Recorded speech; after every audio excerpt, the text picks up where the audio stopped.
It's time to go beyond the headlines, cause I don't put in overtime just so I can headline. Okay, now it's Fox Sports, I'm live with Renee. Going hard every day, sports rapping every play. Different segments for your favorites, coming at you daily with positive vibes, yeah, we some game changers. Basketball, football, soccer, with different interviews, you never know who may pop up. Listen, only on Beyond the Headlines, this is Beyond the Headlines. Only on Beyond the Headlines, this is Beyond the Headlines. Only on Beyond the Headlines, this is Beyond the Headlines with Renee Washington. It is time for our positive vibes only segment here on Beyond the Headlines with Renee Washington. So joining me this week, we've got Grant Parr, a mental sports performance coach and author of The Next One Up Mindset, How to Prepare for the Unknown. So Grant, welcome to the show. Thank you so much. Good morning. How are you? I am great. I'm happy to have you here because I think you have some great insight that you're going to bring on the topic of sports performance and just performance in general, whether it's in career, in sports, whatever it may be. So talk to us a little bit about how you got started in this. What even inspired you way back when to decide to research and look into sports performance, mental performance, things like that? You know, it's a great question because it's kind of a long story, but I'm going to give you the cliff notes of it. You know, when I played football for 13 years. I was a quarterback, and I had a career-ending injury my junior year in college. And so I spent 2 decades with this injury where it led me, I had 2 hip replacements on the same hip. And I went through a lot of just adversity, a lot of identity issues. It was tough for me, especially, you know, when you're the quarterback, you know, you're kind of you're the man. And then for a good part of my life, I wasn't the man. And there was so many things I had to go through. And as I was redesigning my life, reigniting that warrior mindset after my second surgery, I started to really look at, like, man, I need to get back to who I am. I need to get back into this athlete, this warrior mindset, this competitor. And so I started doing a lot of discovery for about 1.5 years, and Desmond Howard was actually on an ESPN show talking about a sports psychologist, and I was like, what is that? I needed one of those when I played. So I literally went home that night and ended up doing a lot of research, and within 2 months, I enrolled at JFK University, and I started my journey there and got my master's in sports psychology. And from there, it's been, man, I found my passion. This is what I'm built for. So I'm doing what I love. Wow, I love that. I mean, you took something that was tragic and took you a long time to figure out, you know, why it happened to you. You know, that's something that a lot of people go through when an injury happens or when they get cut or whatever it may be, something that significantly changes what they thought was their purpose, which for you at the time was probably thinking that football was going to be, you know, the end all, what you were going to do for many years to come, and in a moment it all changed. So you were able to figure out what your actual purpose was, which is to help athletes of all ages, whether high school, Olympians, coaches, college, whatever it may be, or just professionals in general, through your work, your book, you have a podcast, you're doing a lot of things. So what really, in terms of getting into sports psychology and now helping the mental aspect of the game, you know, what's something that you often find yourself telling the people that you work with? Like, what's the most common message that you find yourself always saying to people? Man, you know, there's a few themes, but I think some of the things that I tackle a lot is the fear of failure. And so that comes in a lot at all levels. So I deal a lot with that. But when you think about the basis of mental skills training or mental performance training, it all starts with breath and energy. So a lot of my work, it starts with breath. It starts about how do we check our frequency? How do we understand our energy? How do we work with the energy that we do have? Because a lot of athletes will realize when they start to realize that they don't have 100% of their energy, then they start thinking that, oh, maybe I might not do well. And so I get them really getting associated and connected with their energy. If you have 65% of your energy, that's okay. Focus on the energy you do have, not the energy you don't have, because you can actually still do well in your performance and not have a lot of energy or not feel good. So a lot of that is I focus a lot on those things. And there's a plethora of other things, but when it comes to energy and breath and the fear of failure, those things come up a lot. Okay, I could see that. Absolutely. I think a lot of people of all ages really struggle with the idea of failure, and understanding that failure really isn't necessarily always a bad thing. It could be the best teaching lesson and pivotal moment in learning something about yourself, about something you've done wrong, something you've done right, whatever it may be, that can actually end up helping you in the long run. So you also have 5 steps that you focus on to develop a more positive mindset in the workplace, boosting confidence in sports, whatever it may be, whenever your environment is that you are working in regularly. What are those 5 steps, and also how did you even come about discovering these 5 steps? Because I think they're spot on, and I'll let you introduce them in a moment, but I'm curious to know, what really took you through narrowing it to 5 steps and how that came about as well. Well, it's funny, the 5 steps that are in my book, I think there's 5 steps to everything. There's 7 steps to success. There's 10 ways of doing whatever. And I think and those 5 steps for me have changed over the time. But I think when it comes to success, to be honest with you, I think there's a lot of things that I think that are important starting off our day is doing a lot of gratitude work. Again, getting that positive mindset with gratitude, getting with our energy work, getting with breath work, doing intentional breath work. And I mean literally setting your intention for the day, revisiting your intention in the middle of the day, and then reflecting it on the end of the day. And then also meditation. I think that we really need to really drop into our bodies and get that relationship with our breath and our mind and our body. And that will, beyond that, I don't think it's a part of my 5 steps, but I think it's recovery.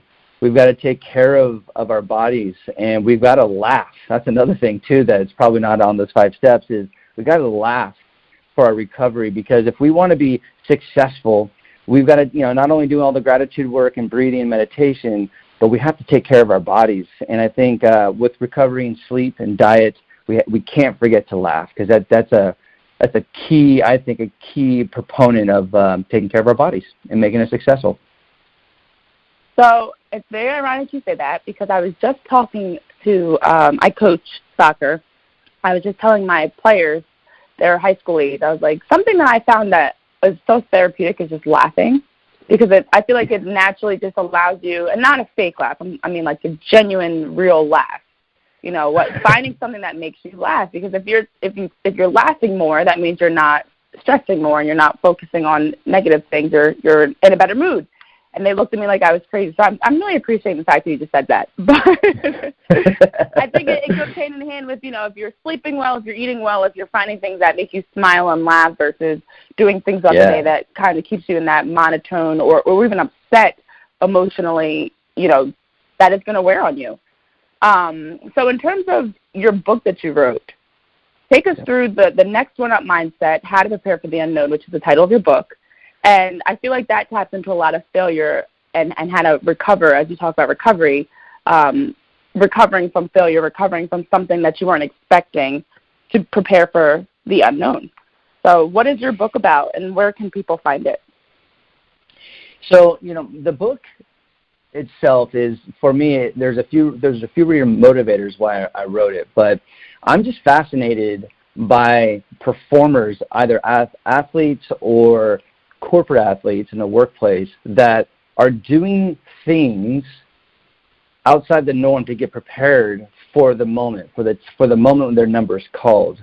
And in being an athlete, being a mental performance coach, and also being a football coach, I have noticed and witnessed so many athletes and people in the workplace that are doing the right things. They're not the starter, they're not the leader of the group, but they're still connected to the work, they're connected to the process, and they're doing the right things.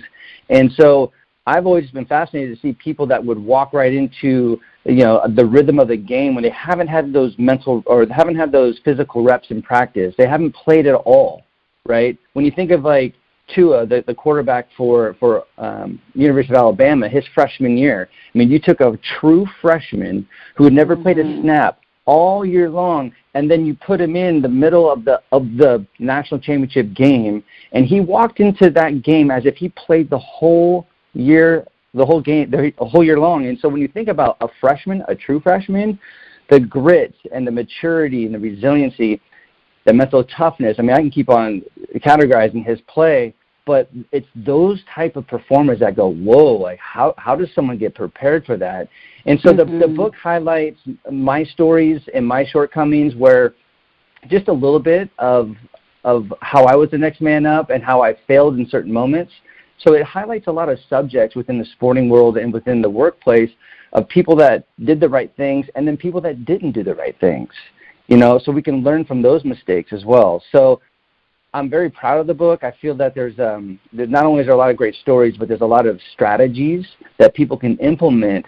So when they are prepared for that moment, that they've got a lot of tools. And I always say this, that our goal is to live in the moment. And if we're living in the moment, guess what happens when we move away from that moment and we move forward in our lives? Well, they become memories. So I want my memories, I want people I work with, I want their memories either be positive or memories that they can learn from or have lessons from. So I think the more that we can be present and get prepared for that moment, I think we can create more memories, more beautiful, positive memories. Wow, and I think something that you touch on with what you're saying is not only are you helping people understand, the mental aspect of whatever, whether it be a sport as an athlete, a sport as a coach, or in the workplace, you're also giving tools and steps to now actually put the positive thoughts into action. I think that's something that a lot of people need help with. It's one thing to be able to understand yourself. Okay, why did this happen to me? What am I learning from this? But then how do you actually apply that every day? You talk about meditation. You talk about recovery, laughing, things like that. How do you actually put these steps into action to be able to live it and now change the course of your life, your approach to life and things like that, which is incredible. And the fact that you have every aspect of what you're doing, from your book to your podcast, which is called 90% Mental, to your consulting firm, Game Face Performance, you're living it and you're putting it into action yourself. So where can our listeners follow you to get more information? Well, I mean, if you want to check me out, my podcast, 90% Mental, is on pretty much every single podcast platform. But you could also go to my website, Game Face Performance, and check out my episodes there. If you want to buy my book, you can buy it on my website as well, and also on Amazon. And if you want to follow me on social media, I'm on pretty much every platform out there. But my handle for IG and Twitter is GFP Mindset, which stands for Game Face Performance. So GFP Mindset. And if you want to follow me on Facebook, you can find me at Game Face Performance. And if you want to link in with me, you can find me under my name, Grant Parr. Awesome. Well, Grant, thank you so much for joining the show this week. My last question to you, and I feel like you've probably touched on this a lot, but if there was one thing that you've learned now that you could tell, your college junior self when you were going through hip replacements or just with your younger self that you have learned now, what would that be for someone that is also dealing with failure or a tough time in their life and may not be able to see the bigger picture in the future? You're in the future now. You're living your purpose. What would you tell yourself? I don't know how many years ago that was, but back then. Man, I love that question so much. It's basically, don't be afraid to play a big game. Show up and be vulnerable and trust yourself. And I think playing a big game, like really understanding what that, for me at least, that's what I've learned. I spent almost 2 decades playing a very small, narrow game.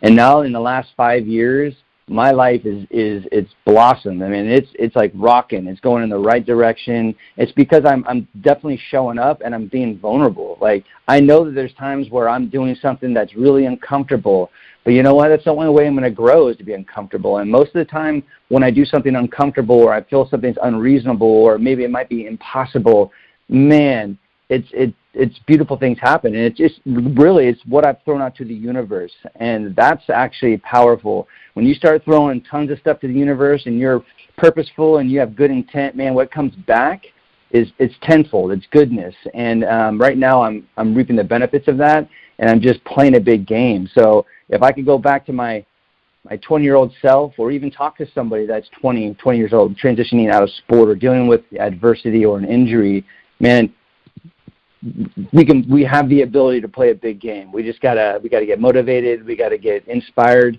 and we have to understand where we want to go. But I think playing the big game is kind of my message. I love that. That is very powerful.